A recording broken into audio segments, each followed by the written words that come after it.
41. Reliazwit capítulo 241 Autor: Hermo. Esse capítulo veio de centralnovel.com. Não se esqueça de conferir o site. No momento do discurso de Roland, havia em torno de 2.000 pessoas reunidas na praça pública, e todo o alvoroço e excitação das massas não perdia em nada para as grandes concentrações de pessoas em seu antigo mundo. Roland estava realmente agradecido interiormente, reconhecendo quão útil era a habilidade de Eco. Roland escolheu pessoalmente Kili Sishi, Machado de Ferro e Nana Pinheiro com o intuito de dar um exemplo para as massas, pois nenhum dos três era nobre. Machado de Ferro era um estrangeiro, vindo da nação da areia do extremo sul. Kili Sishi, embora fosse alquimista, nasceu em uma família comum e trabalhou muito, passo a passo, para sair de um simples aprendiz para se tornar o alquimista-chefe da vila. Por fim, Nana Pinheiro era uma bruxa. Pode-se dizer que nenhum dos três se encaixava com o perfil das pessoas nobres comumente vistas no reino de Castelo Cinza. De certa forma, Roland esperava que, por meio desta cerimônia, ele pudesse transmitir seu conceito a todo o seu povo, de que em Vila Fronteiriça, somente os seus méritos importam, não quem você é ou de onde vem. A primeira pessoa a se apresentar e receber sua medalha foi Machado de Ferro.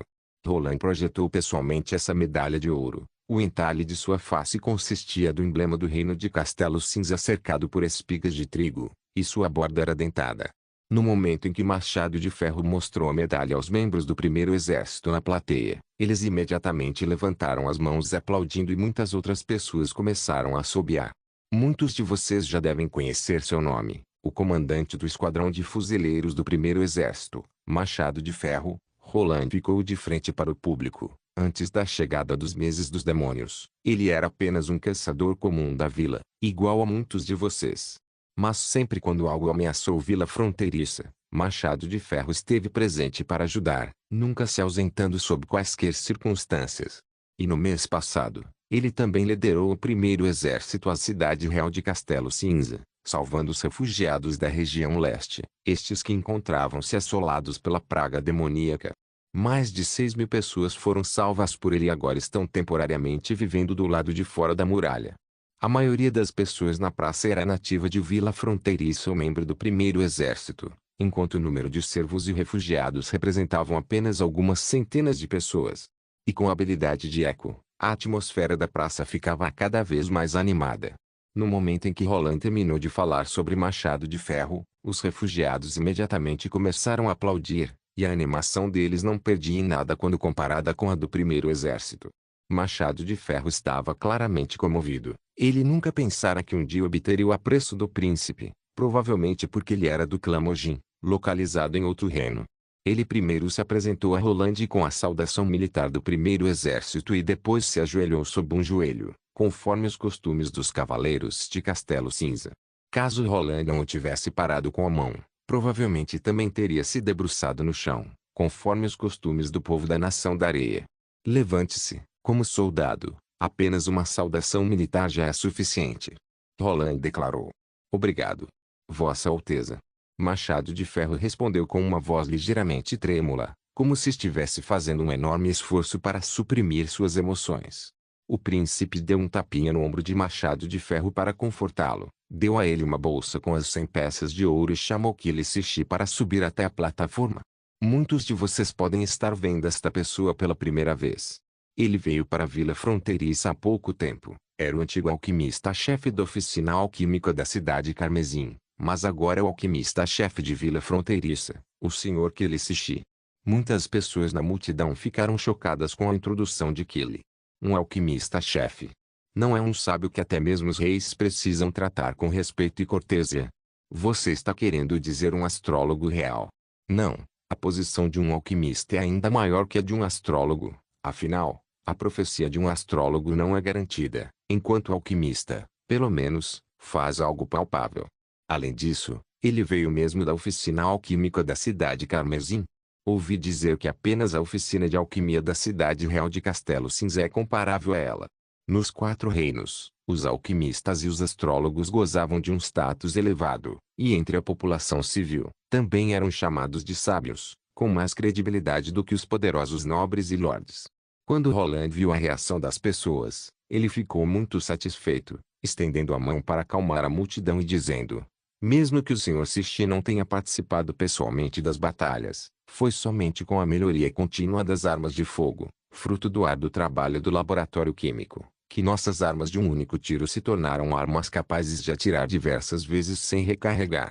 Todas as vitórias do primeiro exército só foram possíveis devido à contribuição do laboratório de química.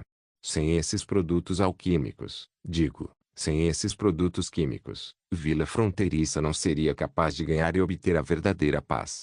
Depois de fazer uma pequena pausa, o príncipe continuou: por falar nisso, o laboratório químico está atualmente matriculando aprendizes.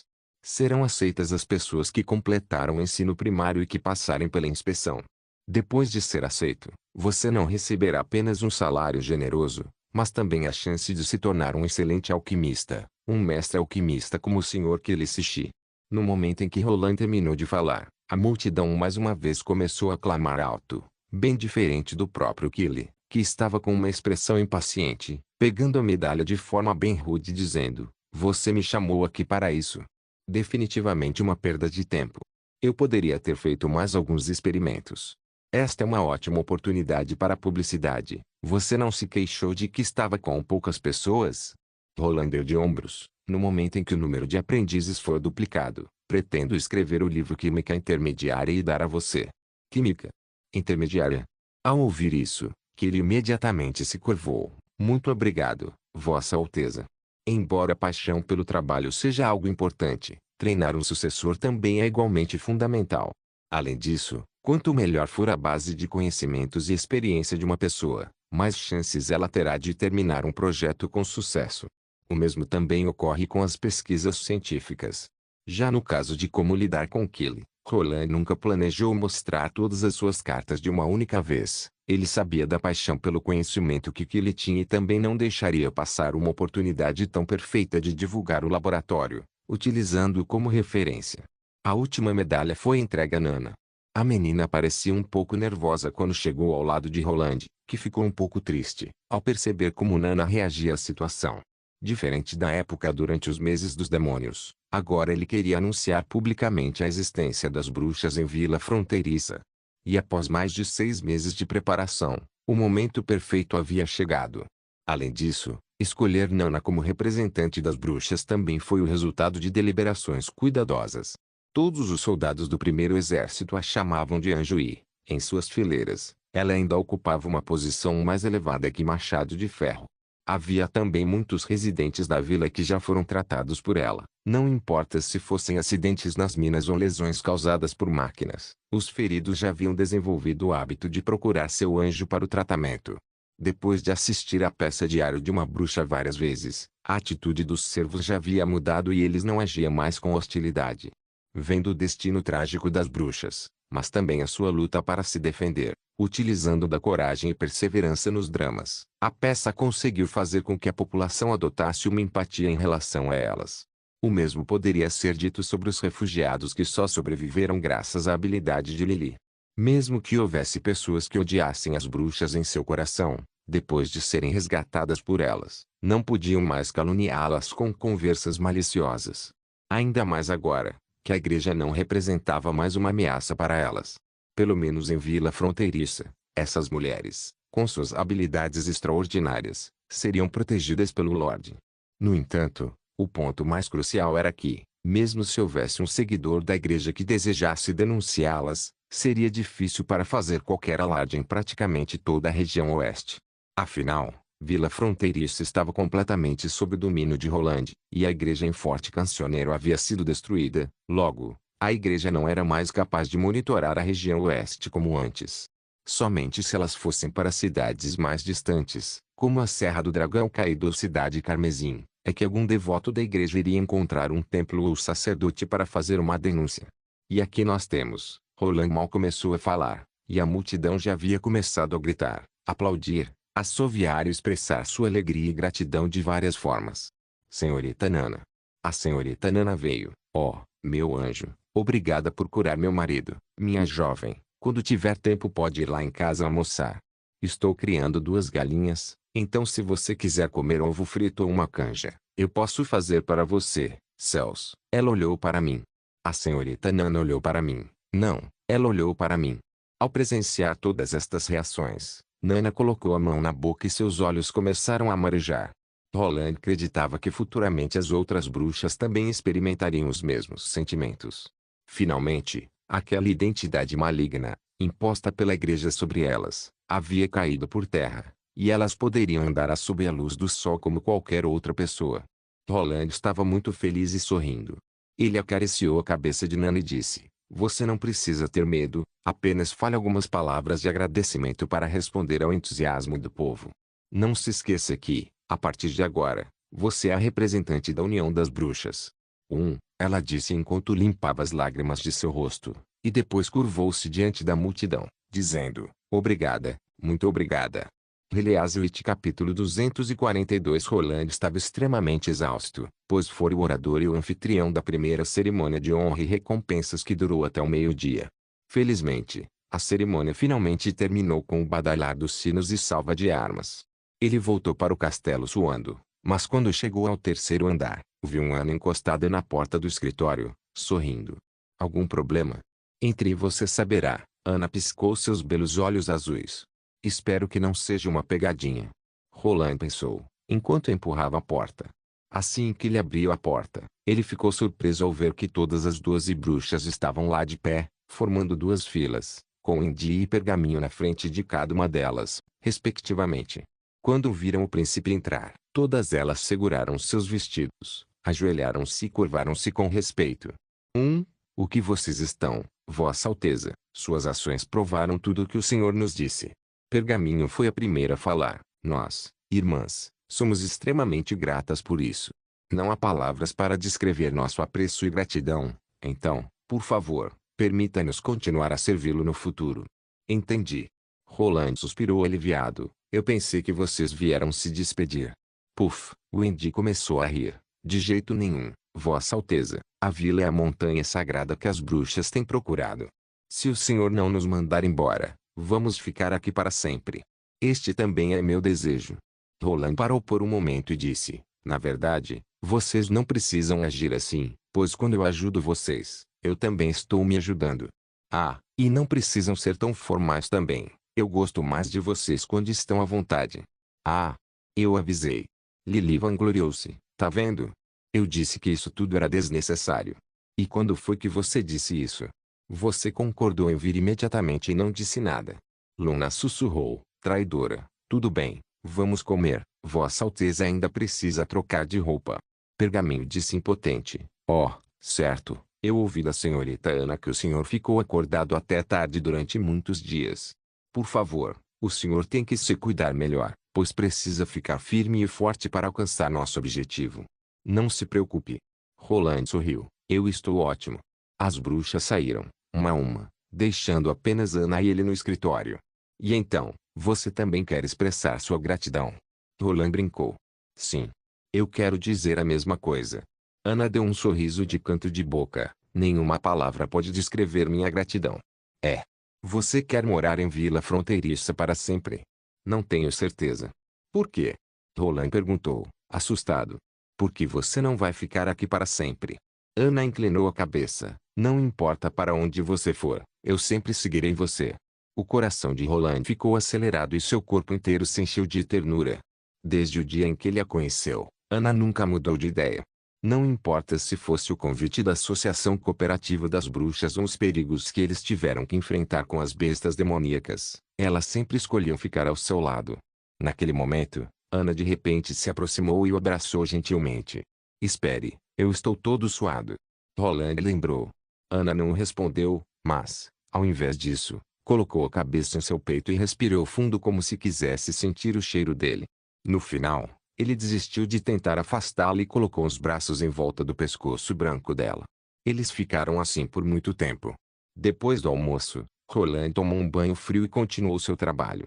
Ele chamou Carlombat até o seu escritório e, já na mesa, abriu um mapa detalhado de Vila Fronteiriça e apontou para o Rio Vermelho.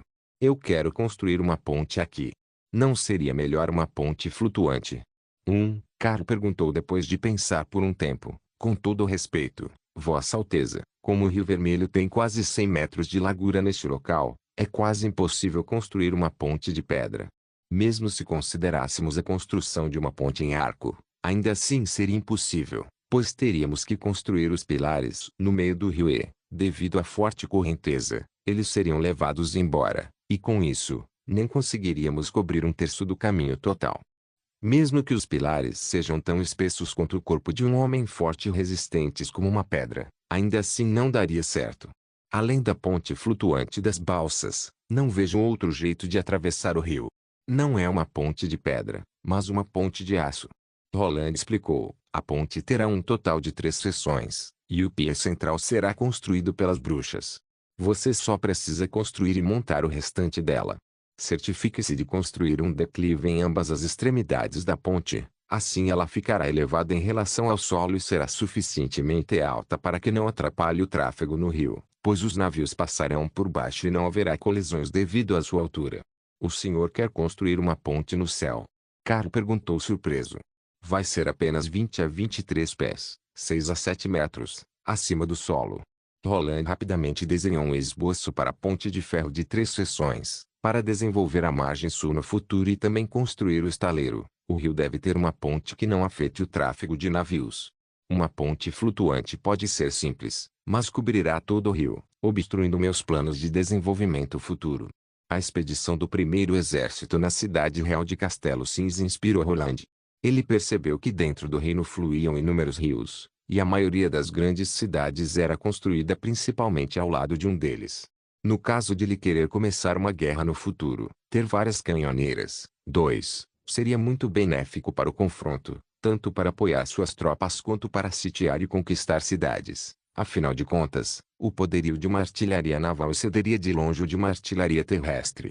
Mas eu não tenho experiência em construir pontes deste. Carla estava claramente hesitante. Nem eu. Roland deu de ombros. Como é a primeira vez, você pode ir devagar com o projeto. Se você quiser, primeiro faça uma ponte teste na margem do rio. Depois disso, se tudo estiver certo, mova para o Rio Vermelho com auxílio das bruxas. Roland também apresentou para Carlo o conceito de pré-fabricação geral e o conceito de construção de peças descartáveis, assim como foi a construção do castelo d'água, que usamos aqui na vila, desde que utilizemos a habilidade de beija-flor para diminuir o peso da ponte e a ajuda da sua aluna Ana para fazer a montagem e a soldagem, não será muito difícil em geral. Como o senhor desejar, Vossa Alteza. Ele assentiu. Além disso, existe outro projeto de construção importante que vou confiar a você. O quarto príncipe moveu o dedo para a área do castelo. Eu pretendo expandir o tamanho do Jardim dos Fundos, de modo que abranja todos os terrenos altos circundantes, e ao mesmo tempo quero construir uma casa de 3 andares aqui. Se tudo corresse bem, as 5 bruxas de Tilly chegariam à vila fronteiriça no próximo mês. No entanto, não havia mais quartos de hóspedes extras no castelo. Embora ele pudesse convertê-los em quartos para 3 pessoas temporariamente, o número de bruxas só aumentaria com o tempo. Então ele tinha que encontrar uma solução permanente. Oferecer um ambiente de vida superior, com todo tipo de conforto, era parte de seu plano para convencer as bruxas a permanecerem na vila. Não importa em que lugar ou qual era você esteja, ninguém consegue resistir a um estilo de vida extravagante e a todos os confortos que estavam inclusos. Uma boa vida seria sempre atraente para as pessoas. 3 andares. Casa de tijolos? Não é chamado de casa de tijolos, pois não são só tijolos. Roland sorriu. O termo correto deve ser alvenaria. 3. O telhado e as colunas serão feitos de concreto armado, que é semelhante aos ossos humanos. Com este tipo de estrutura, podemos construir uma casa mais alta, aumentando o número de andares para 4 ou 5 depois, sem nenhum problema. Concreto armado? Carlo repetiu parecendo confuso. É uma mistura de cimento, areia e pedra, reforçada com barras de aço para melhorar a resistência à compressão. Roland disse, é claro que muitos testes são necessários para determinar a porcentagem correta de cada material, mas uma vez que tenhamos sucesso, a estrutura vai ser ainda mais resistente do que das casas de pedra. Roland se lembrou de que em seu antigo mundo, o concreto possuía uma ampla gama de qualidade. O concreto feito pelos aldeões de uma vila era muito inferior ao comprado em unidades de misturas na cidade. Outro ponto a ser considerado era os vergalhões. 4. Pois as pessoas deste mundo, quando construíam suas casas, preferiam usar madeiras ou seixos, acarretando em uma baixa qualidade quando comparada aos vergalhões em conjunto com o concreto e a alvenaria. Durante seu tempo no campo, Roland havia testemunhado o processo de construção destas vilas campestres. Agora, ele pretendia fazer isso ele mesmo, afinal, seria apenas uma casa de 3 andares, e com todas as vantagens que ele dispunha, mesmo se houvesse algumas falhas, ainda seria muito difícil para a casa entrar em colapso. Por outro lado, com a construção de uma residência para as bruxas, Roland esperava que Carlo pudesse compreender o conceito por trás deste tipo de construção e deixá-lo desbravar suas variações, fazendo evoluir. Como parte da direção de desenvolvimento da indústria de construção, a importância do concreto seria bastante significativa. No entanto, ele não estava familiarizado com a arquitetura, e o pouco que ele sabia vinha do tempo em que ele viveu no campo. Portanto, expandir os horizontes do mestre de obras e guiá-lo para a direção correta, era a maneira correta de lidar com isso. 1. O senhor quer que eu vá no meu ritmo nessa obra também? Carlo perguntou. Não. Roland sorriu. Essa eu posso te ensinar. 1. Você pode conferir novamente no capítulo 138 a ponte flutuante que Roland construiu. 2. Canhoneira é um tipo de navio de guerra projetado para usar canhões. Não é o mesmo tipo de navio de pirata. Você pode conferir mais informações neste link. 3. Alvenaria é a construção de estruturas e de paredes utilizando unidades unidas entre si ou não por argamassa. Estas unidades podem ser blocos de cerâmica, de vidro, de concreto, pedras, tijolos etc. Você também pode conferir mais informações neste link. 4. Vergalhão é uma barra de aço de superfície lisa ou nervurada, de bitolas variáveis, utilizado em armaduras para concreto armado. Este link traz algumas informações a mais para você consultar. Release capítulo 243. O ar gradualmente esfriava depois que a lua se levantou. Sentado no jardim, Theo podia ver de longe várias luzes de velas ou lamparinas, através das janelas dos pubs, bordéis e cassinos. Tais luzes no meio da noite eram como as estrelas no céu, e o barulho mostrava que a cidade estava bastante movimentada. Essa era uma cena em que só podia ser vista na área interna da cidade real de Castelo Cinza. Mesmo após a devastação causada pela praga demoníaca, matando cerca de 1/3 dos civis na periferia da cidade, os nobres pareciam não se importar com isso, pois eles bebiam e festejavam no centro da cidade como se nada tivesse acontecido. Se alguém escutasse atentamente, a brisa da noite levava certos gemidos suaves. Theo comprou uma casa com um jardim e uma pequena fonte por 150 peças de ouro, localizada numa encosta perto da borda da área interna da cidade. O local foi escolhido a dedo, pois ninguém costumava passear nessa área durante o dia. Ele normalmente não ficava aqui a menos que encontrasse um informante ou trocasse informações. Em dias normais, ele passaria a noite em um hotel ou ficaria na toca do trompetista por alguns dias. Um homem saiu da casa, segurando uma lamparina a óleo. Era Will Fawkes, que estava fazendo um trabalho secreto para os falanges. Ele caminhou em direção a onde Theo estava e disse: Senhor, todos chegaram, estão reunidos na sala de sua casa. Certo. Ilumine o local da reunião com algumas velas, já estou indo. Theo instruiu e, pouco tempo depois, entrou na casa. Na fraca luz das velas, Will e as outras 5 pessoas sentaram-se em volta de uma mesa de madeira.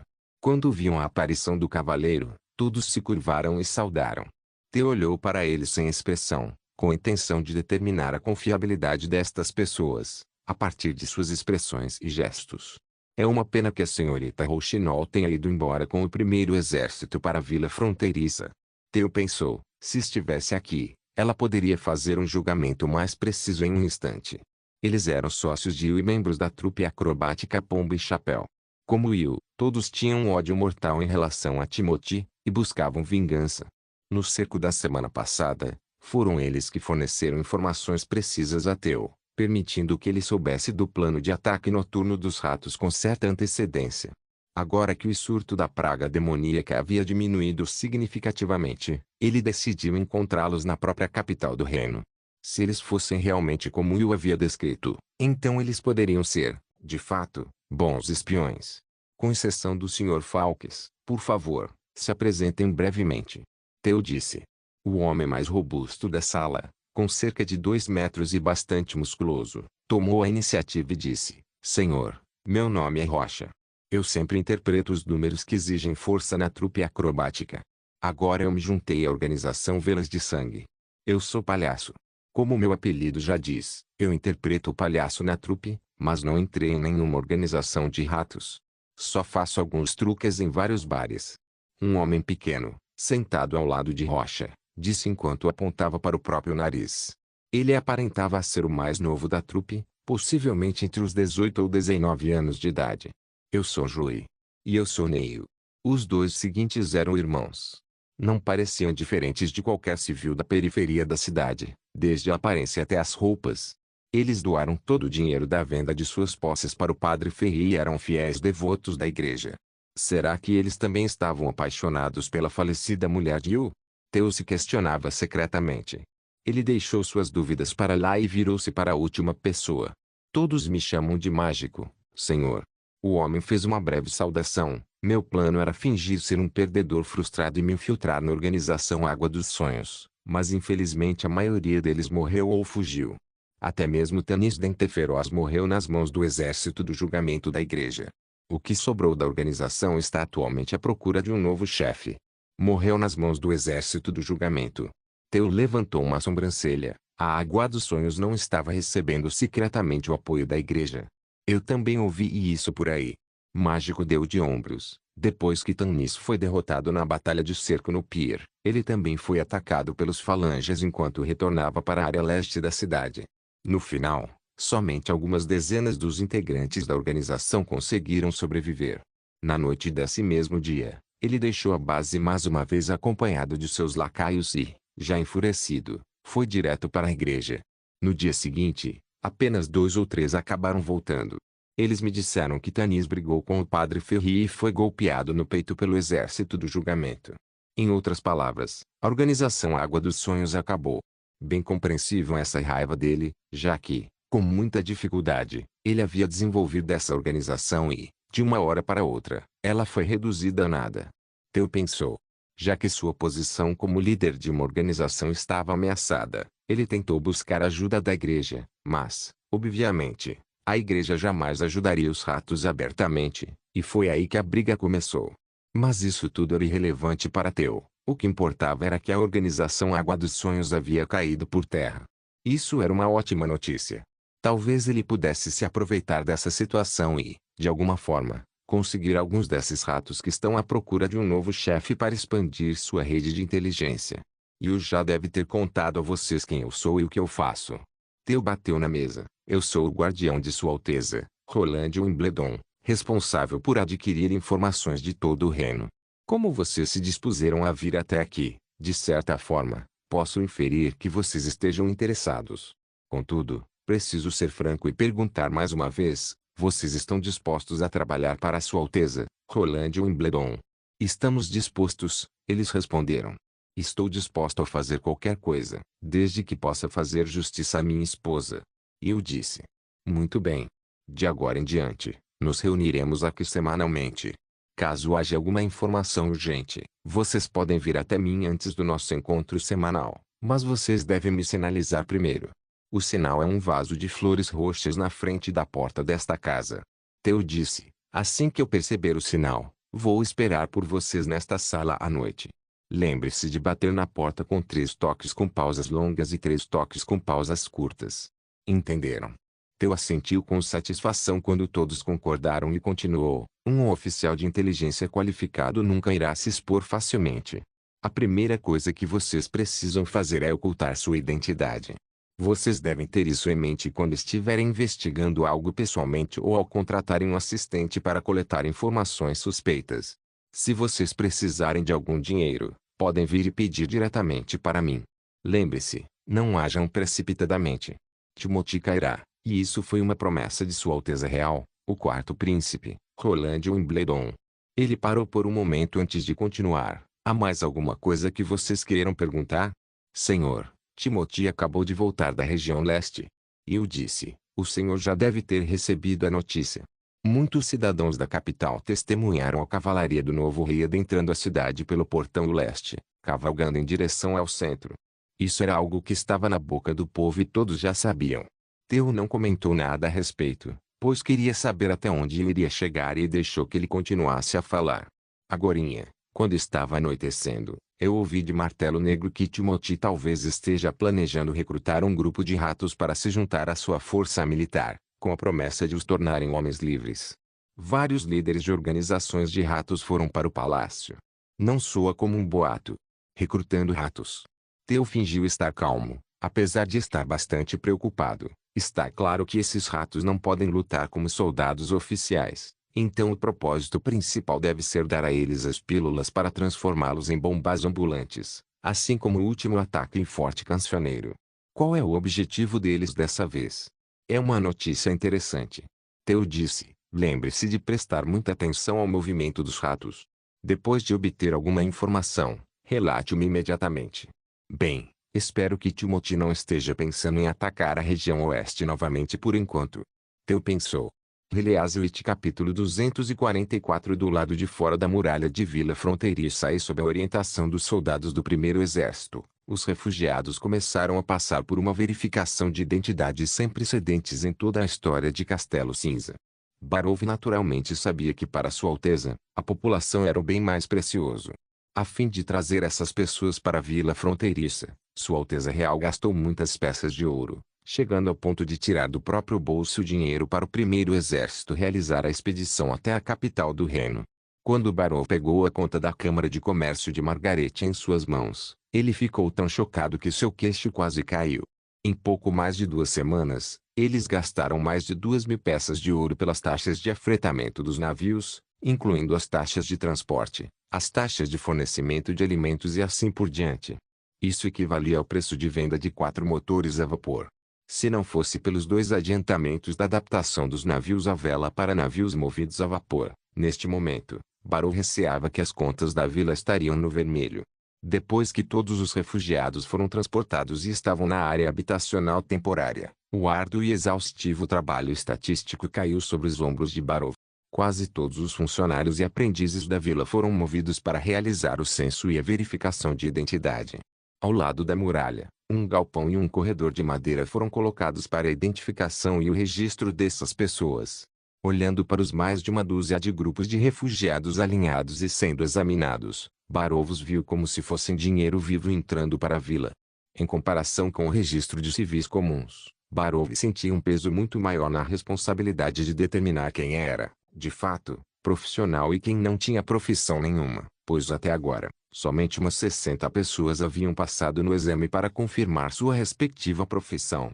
Eu sou um carpinteiro. Nesse momento, um homem de meia idade se aproximou cautelosamente. Ouvi dizer que um artesão pode conseguir uma casa. É verdade? Sim. Sirius Dali, respondeu. Qual é o seu nome? Você sabe ler e escrever.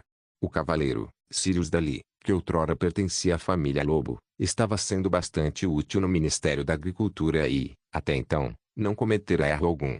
Barov estava bastante satisfeito com ele.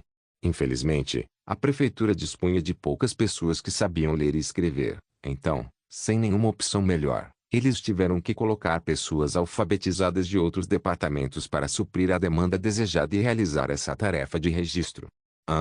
Bem, senhor, meu nome é Marçal. Ele fez uma pausa. Eu não sei ler. Então você não sabe ler nem escrever? Não, senhor, não sei. O homem de meia idade baixou a cabeça. Bem, se você é um carpinteiro, Sirius olhou para a pilha de formulários de perguntas e encontrou que estava marcada como carpinteiro. Achei. Deixe-me fazer algumas perguntas. Esse passo preliminar foi algo pensado pelo quarto príncipe. Era um formulário com diversas perguntas desenvolvido a partir do conhecimento de diversos artesãos com especialidades diferentes. As perguntas eram bastante variadas e abordavam assuntos relacionados ao conhecimento profissional e abordagem correspondente a cada tipo de profissão. Dessa forma, contanto que a pessoa responsável pela checagem fizesse as perguntas enquanto olhava para o formulário com as respostas corretas, a mesma seria capaz de saber se o outro lado estava mentindo ou não. A primeira vez que Barov viu esse método de exame, ele secretamente admirou a mente sagaz do pequeno diabinho. Por não estarem engajados nesse novo conceito de indústria, a maioria dos civis não entenderia os pormenores desse exame. Se uma pessoa quisesse fingir ter conhecimentos, provavelmente ela ficaria sem palavras com apenas 2 ou 3 perguntas. Qual é a ferramenta usada para cortar madeira? Uma serra, senhor. E quais são os tipos de serras? Serra de arco e serra de duas pontas. Para cortes pequenos, a gente usa a serrote de carpinteiro mesmo, senhor. Sirius fez várias perguntas, e Marçal conseguiu responder a quase todas elas. Com o tempo, ele parecia cada vez mais confiante. Bem, parece que você é mesmo um carpinteiro. Sirius estava praticamente escrevendo o nome de Marçal na lista quando Barrow de repente colocou a mão em seu ombro. Senhor? Sirius disse, confuso. Não faça julgamentos precipitados. Primeiro, olhe para as mãos dele. Barrow disse e olhou para Marçal. Estenda as mãos. Marçal ficou surpreso com essas palavras. Perplexo, ele estendeu as mãos. A pele das palmas de suas mãos estava bastante áspera e cheia de rachaduras, com um pouco de terra debaixo de suas unhas. Seus dedos eram grossos e cheios de calos, dando a entender que suas mãos já foram bastante castigadas pelo tempo. Se ele é um carpinteiro, a pele de sua mão não deveria ser tão áspera, especialmente a palma da mão que muitas vezes fica lisa por estar constantemente trabalhando com madeira. Além disso, os carpinteiros frequentemente precisam usar tinta preta para desenhar os contornos, de modo que a mão fica sempre manchada, em vez de amarelada desse jeito. Barrow disse diminuindo o tom de voz. Outra coisa que você deve levar em consideração, é que ele sempre olha para o lado quando está respondendo. A maioria das pessoas tem esse tipo de comportamento quando tenta se lembrar de algo que não lhe é familiar. Se ele fosse um carpinteiro, então ele deveria responder naturalmente, sem ficar olhando para os lados, certo? E mesmo. Sirius olhou fixamente para Marçal. Marçal ficou atônito naquele momento. Barrow olhou para ele e disse, você ouviu as advertências quando os soldados do primeiro exército convocaram. Qualquer pessoa que fingir ser quem ela não é, mentir sobre sua profissão ou se recusar a participar do censo e do registro de identidade, será severamente punida, podendo também ser mandada para as minas ou até expulsa da região oeste. Agora me diga, você é mesmo um carpinteiro? Não, senhor, eu cometi um erro. Marçal não pôde deixar de se ajoelhar no chão. O carpinteiro era meu vizinho e tudo o que fiz foi ver ele trabalhar. Volte para o fim da fila. Barrow disse. Observando o homem ir embora, Sirius perguntou, como o senhor sabe dessas coisas? Durante os meses dos demônios, eu realizei um censo para Sua Alteza Real. Eu lidei com todos os carpinteiros da vila, então eu naturalmente sei dessas coisas. Barrow respondeu fingindo desinteresse, mas vendo o rosto do cavaleiro mostrar uma expressão de choque e admiração, ele ficou secretamente satisfeito. Embora o método de Sua Alteza seja inteligente, sempre haverá pessoas que usam esses truques para passarem no exame. Barrow pensou, e somente pessoas como eu, que aprenderam após serem enganadas no passado, conseguem perceber essas artimanhas. Mas devido à nova postura adotada por Sua Alteza, a maneira como os funcionários da prefeitura lidam com esse tipo de problema hoje em dia é bem diferente da do passado, e Barrow só podia suspirar com isso. Em casos como esse do Marçal, geralmente, o Lorde iria aplicar uma punição severa para que todos os outros civis ficassem intimidados a não cometerem o mesmo erro. No entanto, Sua Alteza Roland não age como os outros lords, deixando essas pessoas irem embora sem qualquer tipo de punição. Barrow pensou, afinal, cada refugiado vale muito dinheiro, então eles devem gerar lucro e riquezas para a vila fronteiriça primeiro, para só então o dinheiro gasto no transporte deles valer a pena. Não podemos ter o luxo de perder mais dinheiro. Sirius esperou até que o próximo refugiado chegasse para o exame de profissão, mas não o registrou de imediato, olhando para Barrow como se esperasse sua aprovação. Barrow olhou para Sirius, assentiu e disse, pode registrar, eu vou levá-lo até Sua Alteza. Do outro lado do corredor, Roland e Wimbledon construíram um barracão. Ali também era o ponto de verificação final. Nesse barracão, todos que passaram no exame inicial seriam avaliados pessoalmente por Roland. Se fossem aceitos, eles poderiam obter um cartão de identidade de residente e se tornar um cidadão oficial de vila fronteiriça. No momento, a vila não possuía casas para todos e a prioridade seria dada aos artesãos. Quanto àqueles que não possuíam uma profissão, eles esperariam por 2 a 3 meses fora da muralha da vila. Barrow também tinha um cartão de identidade. Era um pedaço de papel colorido, quase do tamanho de sua mão. Havia uma pintura de seu rosto no canto superior esquerdo, tão perfeito quanto um reflexo no espelho. No meio estavam seu nome, endereço e um número de identificação. No verso do papel estavam impressos o emblema do reino de Castelo Cinza e o cela de Sua Alteza, Roland Wimbledon. O cartão estava embrulhado em um tipo de papel transparente estranho. Esse papel não molhava de jeito nenhum e também não pegava fogo. Não tenho dúvidas de que esse papel é fruto da feitiçaria de Soraya. Barrow pensou, Sua Alteza Real quer implementar essa política de cartões de identificação em toda a vila. No futuro, alguém só vai conseguir comprar ou vender alguma coisa aqui se tiver esse cartão. Bem, já que a filha do Sir Pinheiro também recebeu uma medalha na cerimônia de honra e recompensas, isso quer dizer que Sua Alteza não tem mais a intenção de ocultar a existência das bruxas. Pensando nisso, Barrow já não dava a mínima sobre quem estava certo, ser o diabo ou a igreja. Espero que Sua Alteza consiga derrotar a igreja e unificar completamente todo o reino de Castelo Cinza. Para Barrow, não havia dúvidas de que quanto maior fosse o status de Sua Alteza Real, maior seria sua recompensa. É claro que ainda havia um longo caminho a percorrer até ele unificar o reino, e Barrow deixou essas preocupações para lá, por enquanto. Agora, a população da vila já era maior que a de Forte Cancioneiro, e Sua Alteza Real também havia revelado o plano de desenvolvimento da vila para o próximo ano, visando promover esta vila a uma cidade oficial. Uma vez que a Avenida Real entre Vila Fronteiriça e Forte Cancioneiro estiver pronta, a maior parte da região oeste estará unificada. Seu tamanho, sem dúvida alguma, superaria a cidade real de Castelo Cinza e se tornaria a cidade mais magnífica de todo o reino. E que tipo de promoção ele teria como primeiro-ministro da prefeitura? Barrow estava ansioso pelo futuro. Release capítulo 245. Roland sentou-se na cadeira do escritório e examinou de perto as estatísticas que Barrow apresentou. A prefeitura demorou 3 dias para fazer o censo dos mais de 6.000 refugiados.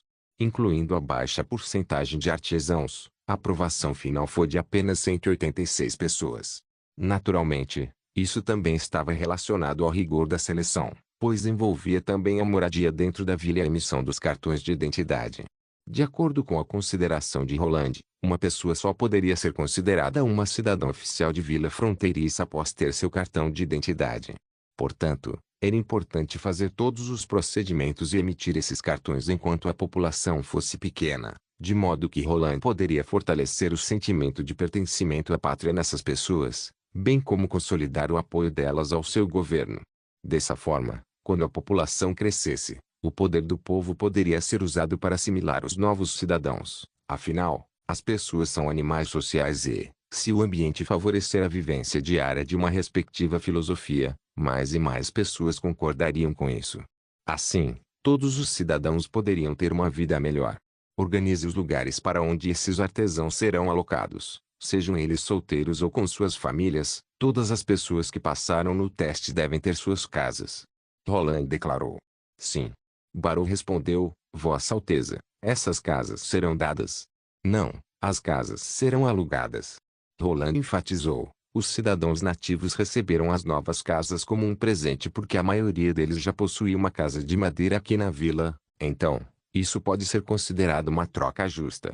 Mas se nós oferecermos de graça uma casa nova para os novos cidadãos, eles provavelmente não ficarão motivados a trabalhar. Obviamente que podemos cobrar um aluguel barato, e também podemos dizer que se trabalharem duro e pouparem algumas peças de ouro, eles poderão comprar suas próprias casas no futuro. Compreendo. Roland ficou em silêncio por um momento e de repente perguntou, depois da cerimônia de honra e recompensas, quantas pessoas fugiram? Dentre os cidadãos nativos, ninguém foi embora, mas 7 pessoas fugiram dentre os servos. Barrow fez uma pausa e continuou, mas também temos alguns dos refugiados da região leste. Então, o total de pessoas que fugiu após a cerimônia é de 115. E mesmo. Roland disse. Ele sabia que isso ia acontecer quando decidiu trazer Nana, uma bruxa, para receber a medalha de honra. A fim de avaliar a resposta do público e evitar acidentes, Roland também organizou um esquadrão de fuzileiros a vários metros de distância da vila, com o objetivo de impedir que essas pessoas fugissem, bem como obter as estatísticas de quantas delas fugiram, e no final, avaliar o nível de aceitação das bruxas. O resultado não foi perfeito, mas pelo menos pode ser considerado excelente. Os nativos já aceitaram plenamente as bruxas, e isso era o que Roland esperava. Dentre os servos, 7 era um número pequeno. Roland acreditava que as peças de teatro ajudaram substancialmente na mudança do modo de pensar das pessoas. No entanto, ele ficou um pouco surpreso com a quantidade de refugiados da região leste que fugiram. por terem sido tratados abertamente pelas bruxas, bem como não terem mais suas casas e estarem desesperados, Roland acreditava que a aceitação seria maior. Vossa Alteza, sugiro que todos sejam executados. Barrow disse calmamente. Aqueles que estão determinados a fugir em uma situação como essa estão profundamente influenciados pela Igreja. No futuro, eles não vão aceitar servir a Vossa Alteza, pois desde crianças foram crentes devotos. Não há necessidade de demonstrar misericórdia para esse tipo de pessoa. Não é bem assim. Dentre os refugiados, os verdadeiros devotos são aqueles mais de 300 que escolheram ficar na cidade real de Castelo Cinza e enfrentar a praga demoníaca.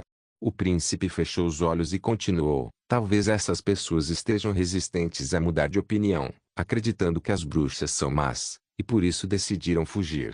Mesmo assim, eles também são seus inimigos em potencial. Barrow insistiu.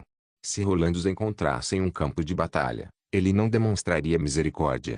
Entretanto, isso não significava que ele estava se rendendo à forma de pensar e agir desta era, a qual os problemas eram sempre resolvidos à base de mortes e sangue derramado. Isso ainda era uma enorme barreira psicológica para Roland. Logo, ele hesitou por alguns momentos e finalmente rejeitou a oferta de Barrow. Vou deixar que Rouxinol interrogue esses fugitivos e, se houver espiões entre eles, farei com que sejam enforcados. Já os outros serão expulsos da região oeste. Barrow balançou a cabeça e, depois de um instante, disse, como quiser, Vossa Alteza. Você tem mais alguma coisa para relatar? Não neste momento, Vossa Alteza. Ele tossiu 2 vezes. Eu preciso sair agora, pois tenho que acompanhar a distribuição de casas para os artesãos. Isso não é lá muito urgente, você pode fazer isso com calma. Roland abriu os olhos e se levantou. Primeiro, vamos tirar algumas fotos comigo para relaxar. Fotos.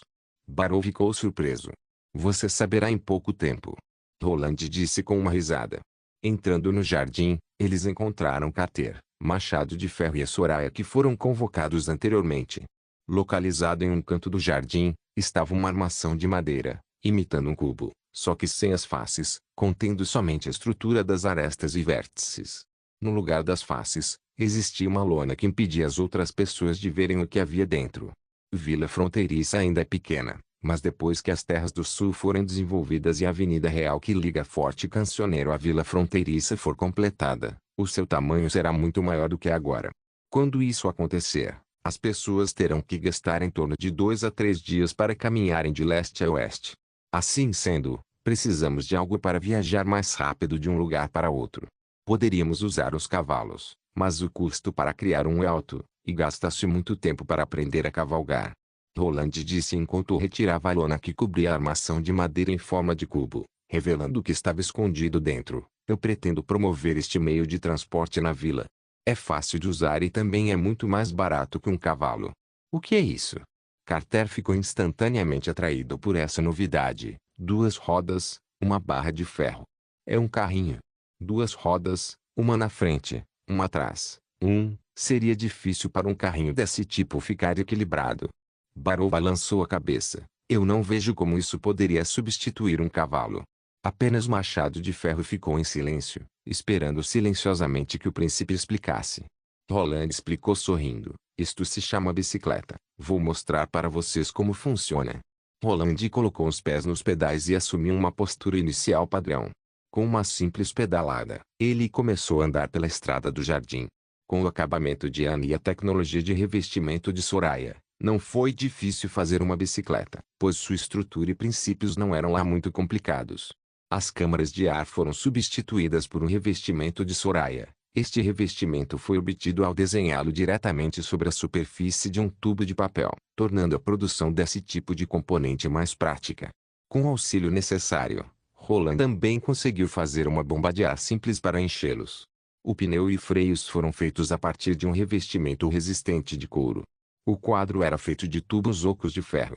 O fio usado no freio era de cobre anticorrosivo. O único problema estava na corrente, cuja construção foi confiada a Ana para usinar e dar forma a cada elo e a uni-los posteriormente em uma só estrutura. Quanto àquele tipo antigo de bicicleta em que os pedais seriam instalados diretamente na roda, nem mesmo foi minimamente considerado por Roland. Depois de andar em um círculo, Roland apertou os freios e facilmente estacionou. Vendo uma fileira de pessoas atordoadas com a demonstração, ele não pôde deixar de ficar orgulhoso. Após ver o quarto príncipe andando na bicicleta com toda a desenvoltura, todos ficaram ávidos para tentar também. Em comparação com os cavalos, que precisavam ser domesticados e alimentados, as bicicletas pareciam muito mais válidas no ponto de vista econômico e prático. Eu pretendo abrir uma fábrica de bicicletas na área industrial para a produção deste meio de transporte. Além de recrutar trabalhadores para a fábrica, precisamos fazer uma boa publicidade para que todos da vila conheçam o mais rápido possível. Roland explicou, e é exatamente por isso que chamei vocês aqui hoje.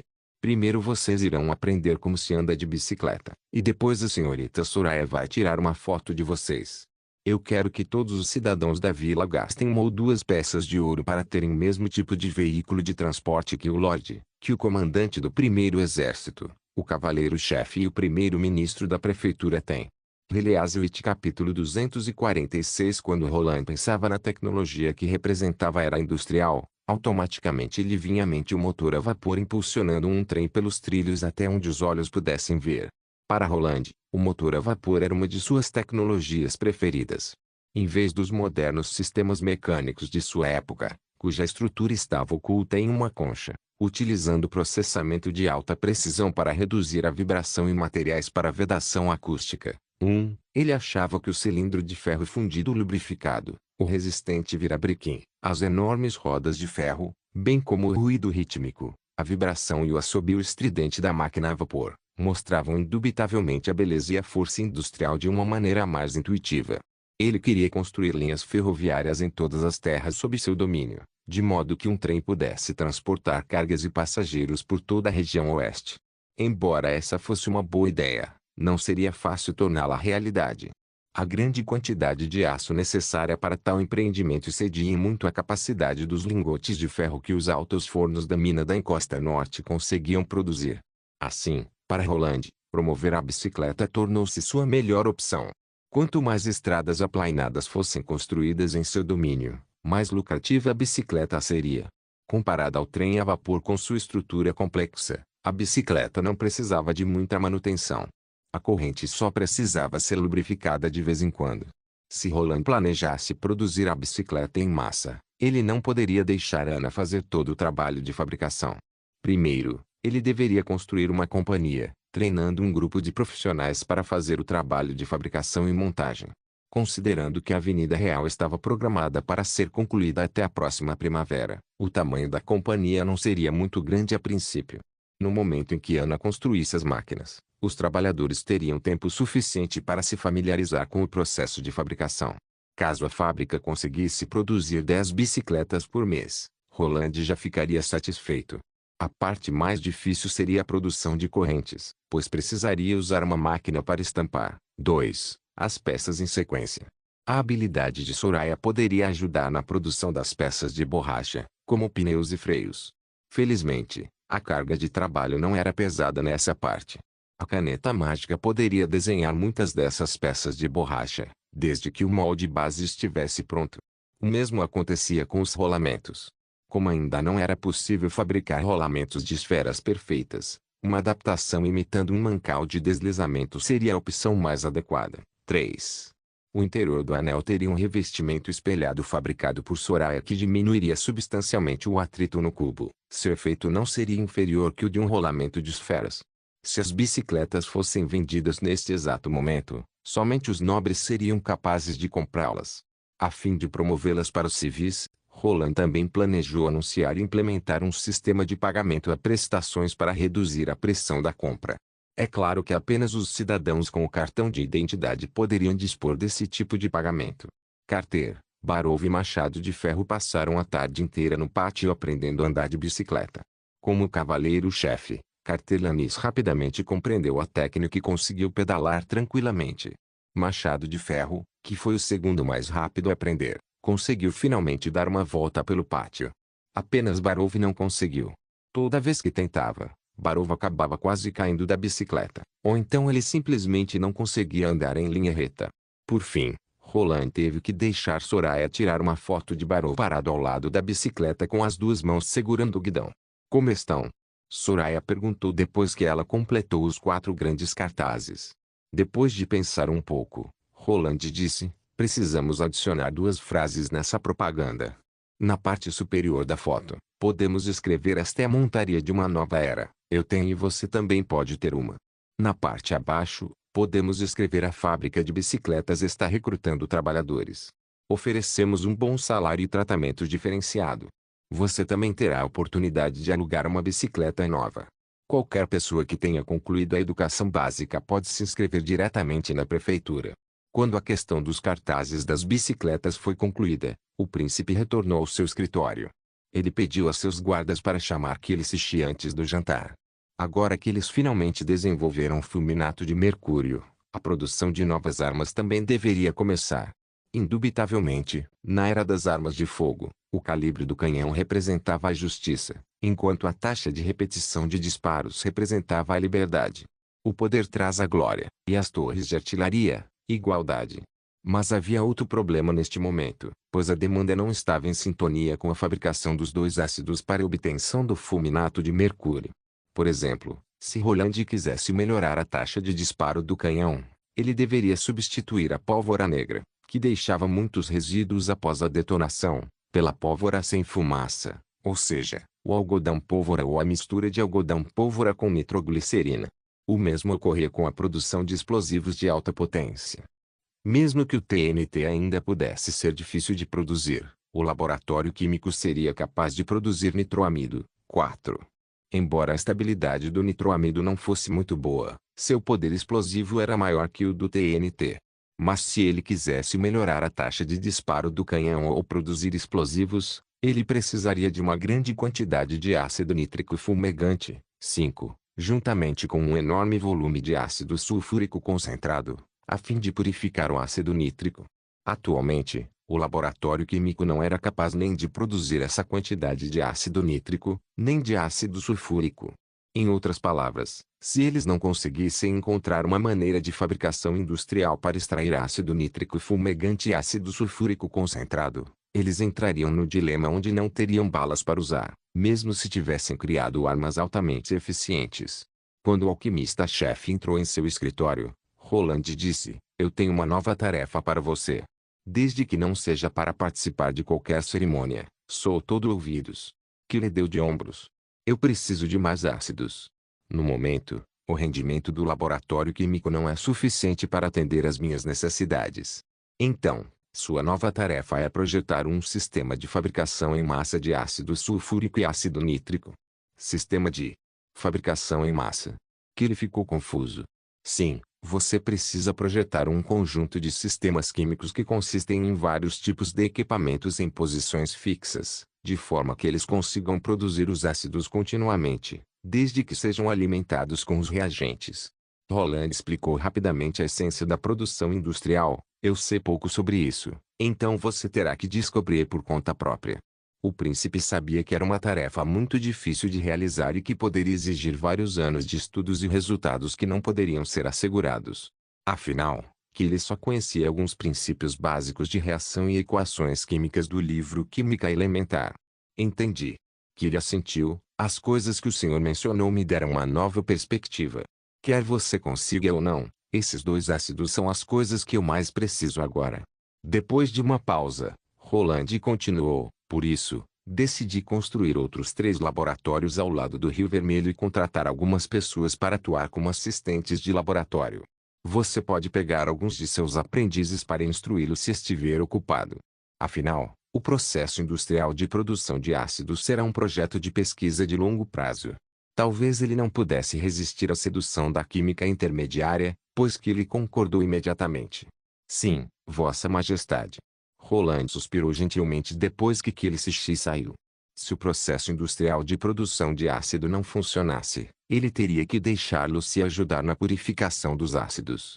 Afinal, quando a guerra chegasse, ele precisaria de armas mais poderosas para sair vitorioso. Roland abriu a gaveta. Ele queria comer um pouco de peixe seco, mas descobriu que a gaveta, que ele guardava os lanches, já estava vazia. Ele ficou atordoado por um momento. Mas assim que levantou a cabeça, viu alguém segurando um peixe seco bem na frente de seu nariz. É isso que o senhor está procurando? A mulher loira em frente a ele sorriu. Roland mordeu o peixe seco, mas não pude deixar de rir. Eu pensei que você ficaria na névoa para o resto de sua vida. Isso seria ótimo. Pelo menos ninguém poderia me ver, mas eu ainda poderia ver você. Rouxinol disse fazendo um beicinho. Vendo o rosto familiar de Rouxinol, Roland ficou incrivelmente aliviado. Seu mau humor começou a se dissipar. Antes você me disse que não sabia qual é esse, hã? Na verdade, deixa pra lá, está tudo bem assim. Obrigado por assistir, até a próxima. Solen Irmãos. Solen Irmãos.